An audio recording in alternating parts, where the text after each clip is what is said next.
La Banque d'Angleterre a donc annoncé hier qu'elle allait intervenir sur les marchés en achetant autant d'obligations britanniques que nécessaire face à des risques tangibles pour la stabilité financière du Royaume-Uni, dont les taux d'emprunt ont explosé depuis des annonces budgétaires très coûteuses vendredi.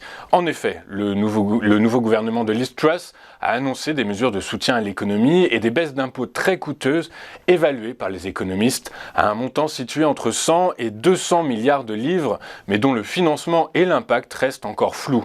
En outre, la Bank of England a également décalé au 1er novembre prochain les premières ventes de titres destinées à réduire son portefeuille de 838 milliards d'obligations de livres sterling qui étaient prévues pour la semaine prochaine. L'institution monétaire britannique a toutefois précisé que ces achats seront ciblés et limités dans le temps. En effet, les premières enchères pour racheter les titres ont débuté hier et devraient se poursuivre jusqu'au 14 octobre prochain. Ces opérations devraient porter sur des titres d'une maturité supérieure à 20 ans. Le montant total acquis chaque jour serait de 5 milliards de livres sterling, soit sur l'ensemble de la période 65 milliards de livres. Haute précision et de taille, cette opération sera indemnisée à 100% par le Trésor britannique, ce qui signifie que les éventuelles pertes lors de la revente des titres seront compensées par le gouvernement britannique. Bonne nouvelle pour les personnes cherchant à acheter un bien immobilier, le taux d'usure va bondir au 1er octobre. Conçu pour préserver les consommateurs de taux trop élevés et limiter le risque de surendettement, le taux d'usure correspond au taux d'intérêt maximum légal que les banques peuvent pratiquer lorsqu'elles accordent un prêt, en intégrant le taux d'intérêt de base, les frais de dossier et commissions éventuelles, ainsi que le coût de l'assurance emprunteur et des garanties obligatoires. Mais à la demande des associations de courtiers, la Banque de France a décidé de réviser ce taux à la hausse afin de permettre à plus de dossiers de passer. Pour les crédits immobiliers d'une durée de plus de 20 ans, il passera de 2,57 à 3,05%. Pour les prêts de moins de 20 ans, il passera de 2,6% à 3,03% selon les Échos. L'application de la formule prévue par la loi conduit à une hausse bien proportionnée et plus marquée qu'au 1er juillet dernier, souligne la Banque de France. En France toujours, c'est la rentrée sociale et elle s'annonce chargée. La CGT, FSU, Solidaire et les organisations de jeunesse ont appelé à une journée de grève et de manifestation aujourd'hui. Mot d'ordre, augmenter les salaires, pas l'âge de la retraite. Au moins 200 lieux de rassemblement sont prévus partout en France en cette première journée de mobilisation interprofessionnelle depuis la rentrée, selon la CGT. À Paris, le cortège partira à 14h de la place d'Enfer Rochereau en direction de la place de la Bastille. Selon une source policière, on attend 3 à 6 000 personnes dans la capitale.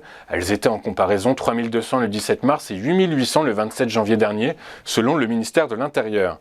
Les motifs de mécontentement sont nombreux et variés selon les secteurs, avec en toile de fond évidemment la question salariale. La mobilisation s'annonce néanmoins contrastée.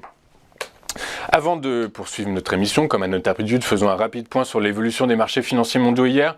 Mercredi 28 septembre, les bourses européennes ont terminé en hausse à la faveur de la baisse des rendements obligataires, à la suite de l'intervention de la Banque d'Angleterre qui a pris le dessus sur les inquiétudes liées à une dégradation de la conjoncture économique et au dernier développement de la crise énergétique en Europe.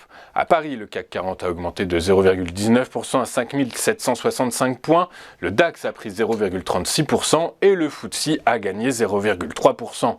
La bourse de New York a terminé en forte hausse, boostée par l'intervention de la Bank of England et par la baisse des taux obligataires. Le Dow Jones a pris 1,88%, le Nasdaq a gagné 2,05% et le S&P 500 a augmenté de 1,96%. En France, les secteurs de la santé et des biens de consommation ont réalisé les meilleures performances de la journée avec des gains respectifs de 1,15 et 1%.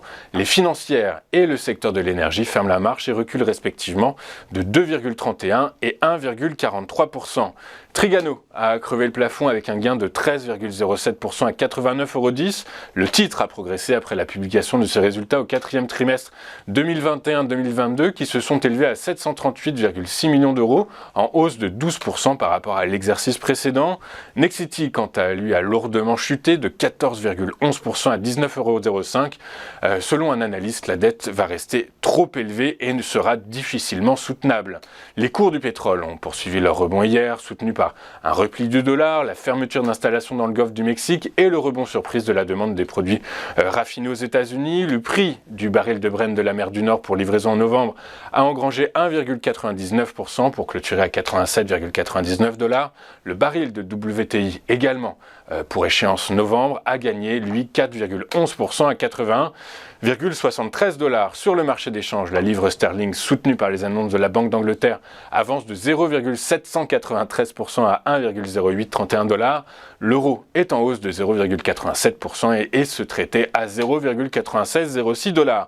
Du côté des crypto-monnaies, Bitcoin et Ethereum ont clôturé dans le vert. Le Bitcoin reprend les 19 000 $ à la faveur d'un gain de 3,21% hier. L'Ethereum suit la tendance avec une croissance de 1,86% à 1344 $.